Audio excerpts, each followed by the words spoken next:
नमस्कार दोस्तों। क्या आप जानते हैं कि 22 अगस्त 2025 को कौन सा पर्व, तिथि, व्रत है? यह दिन धार्मिक रूप से क्यों महत्वपूर्ण है, आइए जानते हैं।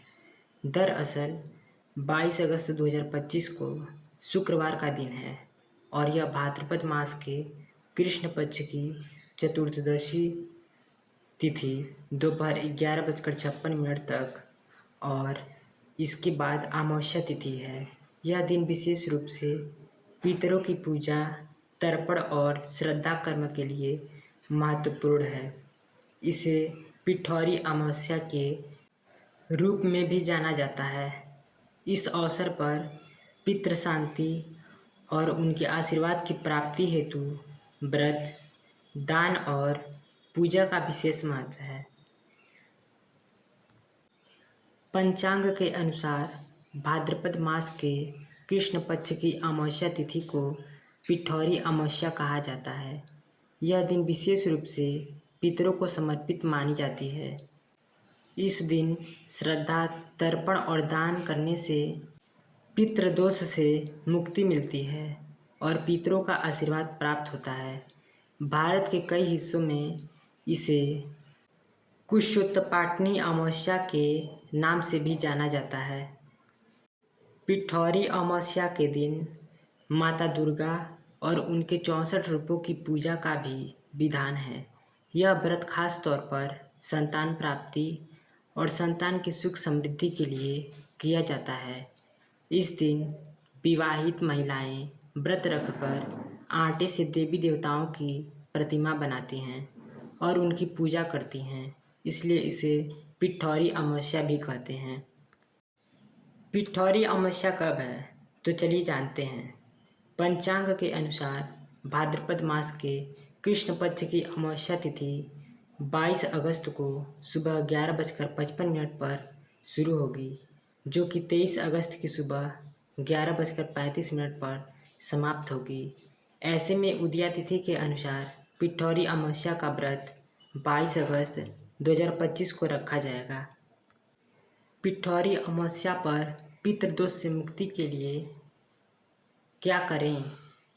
कौन से उपाय करने से पिठौरी अमावस्या पर पितृदोष से मुक्ति प्राप्त होती है?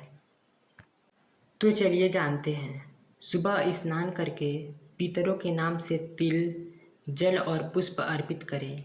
मान्यता है कि तर्पण से पितर प्रसन्न होकर आशीर्वाद देते हैं।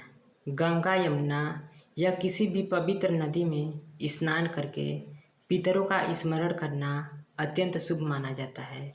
यदि नदी स्नान संभव न हो तो घर पर गंगा जल मिलाकर स्नान करें। पिठौरी अमावस्या पर पीपल के वृक्ष की पूजा करके उसमें जल चढ़ाएं और दीपक जलाएं। यह उपाय पितृदोष को शांत करता है। इस दिन जरूरतमंदों और ब्राह्मणों को भोजन कराने से पितरों को संतोष मिलता है और पितृदोष दूर होता है। तिल, चावल, आटा, कपड़ा और दक्षिणा का दान करने से जीवन की बाधाएं दूर होती हैं और घर में सुख शांति बनी रहती है। तो चलिए जानते हैं पिठौरी अमावस्या का महत्व। पिठौरी अमावस्या को मातृ अमावस्या भी कहा जाता है। इस दिन संतानवती महिलाएं देवी दुर्गा की पूजा कर उनसे अपनी संतान की लंबी उम्र और अच्छे स्वास्थ्य की कामना करती हैं। इस तरह पितरों का श्रद्धा करने से घर में सुख शांति आती है और पितरों का आशीर्वाद भी मिलता है। शास्त्रों के अनुसार इस दिन पवित्र नदियों में स्नान करके पितरों के लिए जल अर्पित करना अत्यंत शुभ माना जाता है। मान्यता है कि इस दिन किए गए श्रद्धा से पितर तृप्त हो जाते हैं और परिवार पर खुशहाली का आशीर्वाद बरसता है। पिठौरी अमावस्या पर दान और पुण्य कार्य करने से पापों का नाश होता है और जीवन में आने वाली बाधाएं दूर होती हैं। तो दोस्तों, अगर मेरे द्वारा दी गई जानकारियाँ आप लोग को पसंद आ रही हैं तो वीडियो को लाइक, शेयर एंड कमेंट करें और चैनल को सब्सक्राइब करना ना भूलें।